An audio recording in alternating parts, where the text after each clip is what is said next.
వదినా వదినా వదినా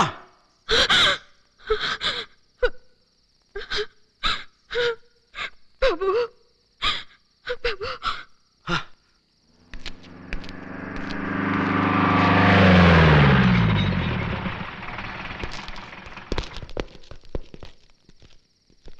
సీతయ్య గారు, ఇక్కడేం జరిగిందో నాకు అర్థమవుతుంది, కానీ మా చట్ట ప్రకారం చేయాల్సిన కొన్ని ఉన్నాయి. జరగాల్సింది జరిగింది.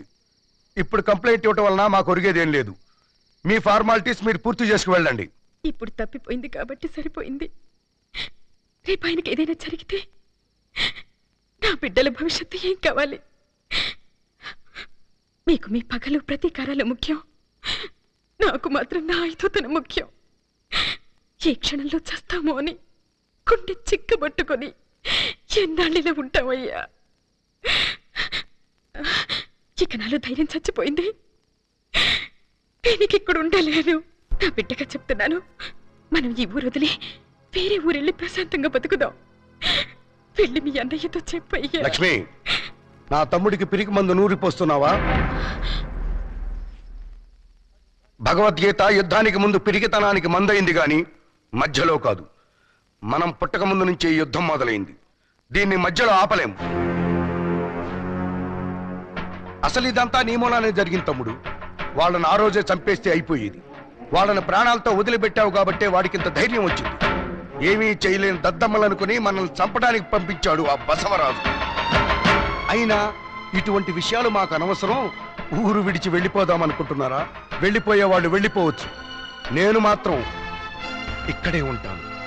ఎందుకంటే ప్రతి క్షణం నా తల్లి నాకు గుర్తుకొస్తుంది. ఏరా, నన్ను ఎవరైనా ఒక చిన్న మాట అంటే నేను తట్టుకోలేని వాడివి. అలాంటిది నా కళ్ళ ముందే అమ్మ తల నరికేశారా? ఇంతవరకు ఆ తల దొరకలేదు. తల లేకుండానే అమ్మకి దహన సంస్కారాలు చేశాం. అప్పుడు నా గుండె ఎంత తల్లడిల్లి ఉంటుందో ఒక్కసారి ఆలోచించు. మనల్ని ఉంచుకున్న దానికి పుట్టిన బిడ్డలు అంటే పడటానికి మనమేం మేసం లేని వాళ్ళం కాదురా. నాలోంచి హింస పుట్టలేదు, హింసలోంచి నేను పుట్టాను. ఇది రావణ కాష్టం. నిరంతరం మండిస్తూనే ఉండాలి, లేదా మనం మండిపోతాం. ఈ రెండు ఊళ్ళ మధ్య రక్తపాతం ఆగాలంటే రెండు ఊళ్ళు ఒకటవ్వాలి, లేదా మా ఇద్దరిలో ఎవరో ఒకళ్లే మిగలాలి. నా వైపు నుండి ముందుగా వాళ్ళకి ఎలాంటి ప్రాణహాని లేదురా. వాళ్ళు వస్తే మాత్రం చూస్తూ ఊరుకునేది లేదు.